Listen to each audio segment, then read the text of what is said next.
Assalamualaikum and good day everyone. I am Mariam Ziharon from Group 4.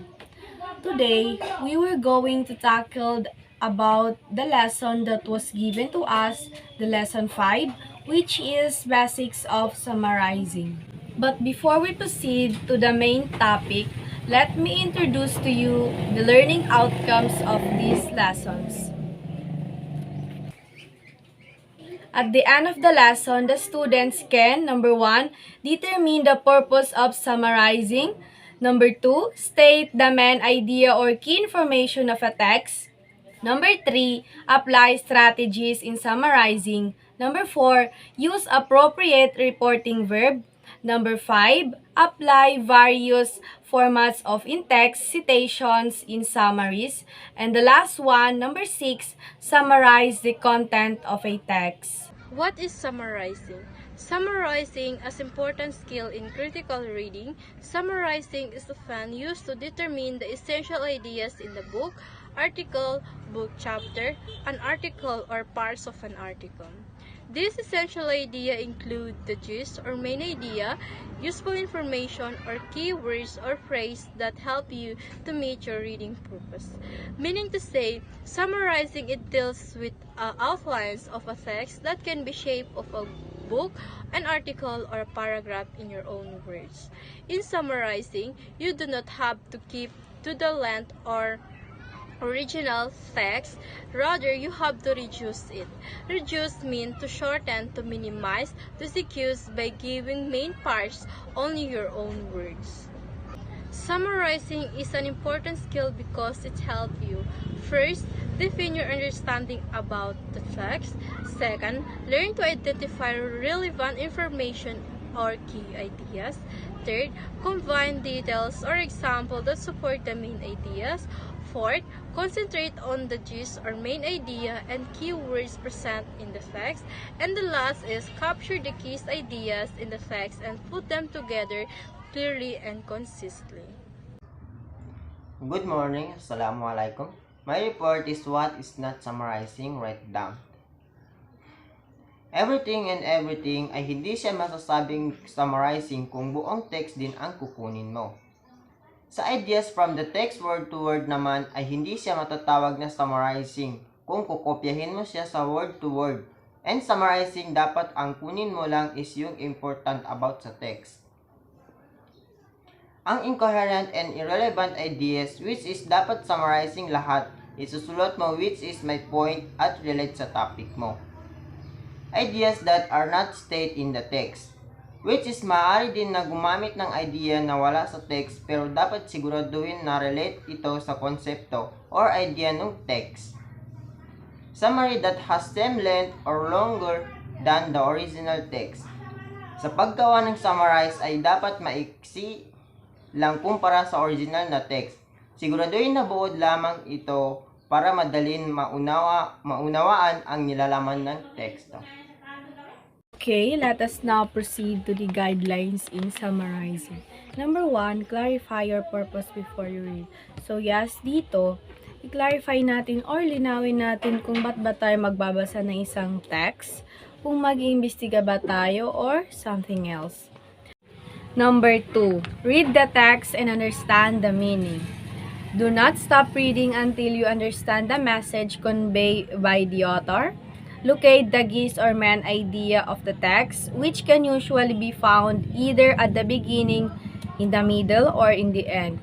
So, dito sa number 2, read and understand the meaning of the text. So, babasahin mo at iintindihin mo ang meaning ng text and huwag hihinto magbasa hanggat hindi malaman ang gustong iparating ng author. And hanapin yung mga gist or yung main idea ng text at usually makikita siya sa at the beginning, in the middle, or in the end. Number 3, select and underline or circle the key ideas and phrases while reading. Another strategy is to annotate the text. Number 3 is i-underline. Pwede mo siyang i-underline or i-circle yung mga main idea dun sa text habang nagbabasa.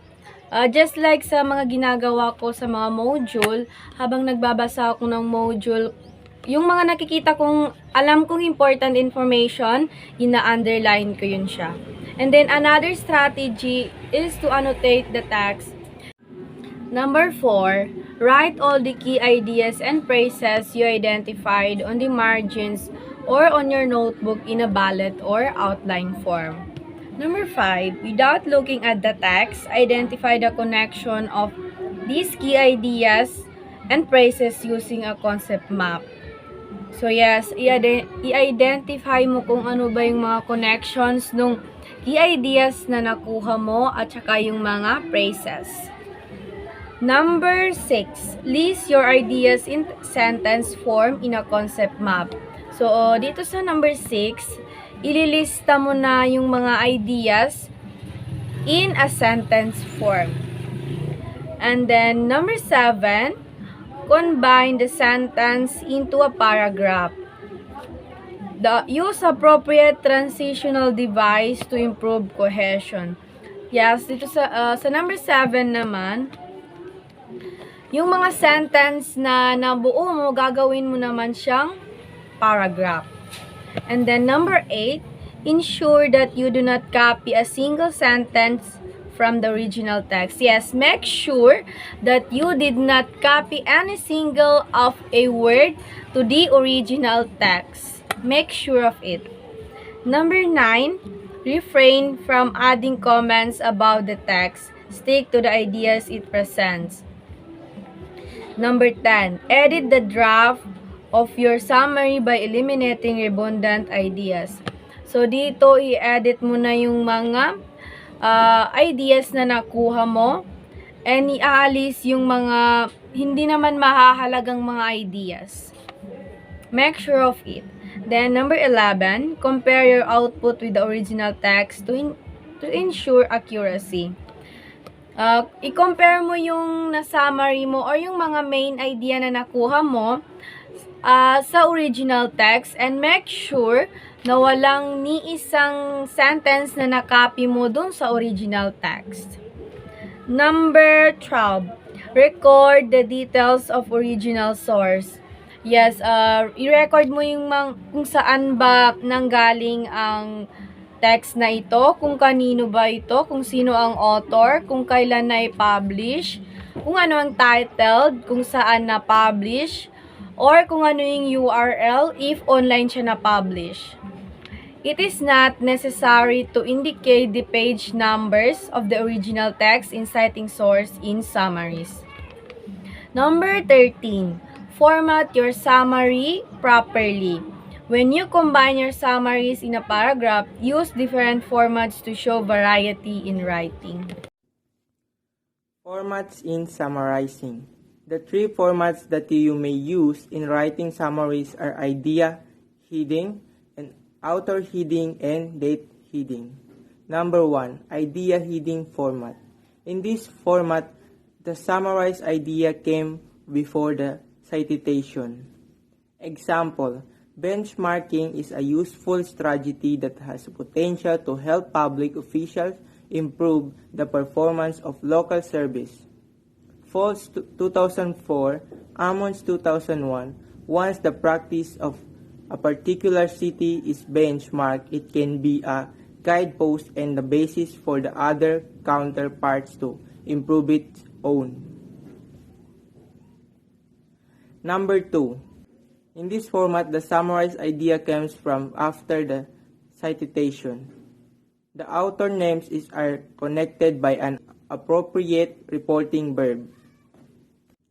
Example, the considerable number of users of FB has led education to utilize FB for communicating with their students. Grant 2008, a site in Donmus 2010. The study of Kabilan Ahmad and Abidin 2010 shows that the student perceive FB as an online environment to expedite language learning, especially English. Donmus 2010 asserts that education games on FB facilitate learning process and make students' learning environment more engaging. As regards literacy, this notion reveals that FB could be used as a tool to aid individuals execute a range of social acts through social literacy, implementation, or IVID. Blackstone and Harwood 2012 suggests the facilitative strength of FB as elicits together engagement on collaboration among students. Number 3. Date heading format. In this format, the summarized idea comes after the date when the material was published. Example. On the other hand, active participation of the citizen in development contributes to a sound and reasonable government decision.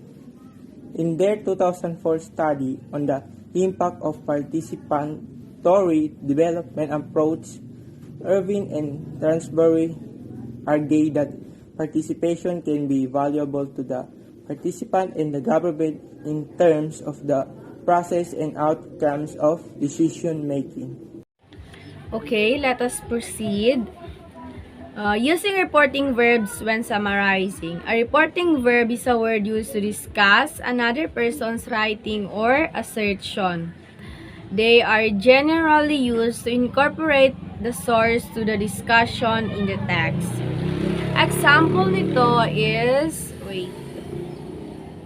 having a syntactically correct sentence is not enough to create meaning. As Noam Chomsky pointed out, a sentence can be perfect in terms of syntax and still not make sense. He showed this by coming up with the famous sentence, "Colorless green ideas leap furiously." In summarizing, you are highly encouraged to vary the verbs you see to make your writing more interesting and to show importance to each of your source. You can use either the past tense or the present tense depending on your meaning. Using the past tense usually indicates that you view the idea to be updated and therefore want to negate it. On the other hand, using the present tense generally indicates that you view the idea to be relevant and agreeable. Okay, thank you very much for watching. I hope you learn a lot from the topic that we have discussed. Keep safe. Bye-bye.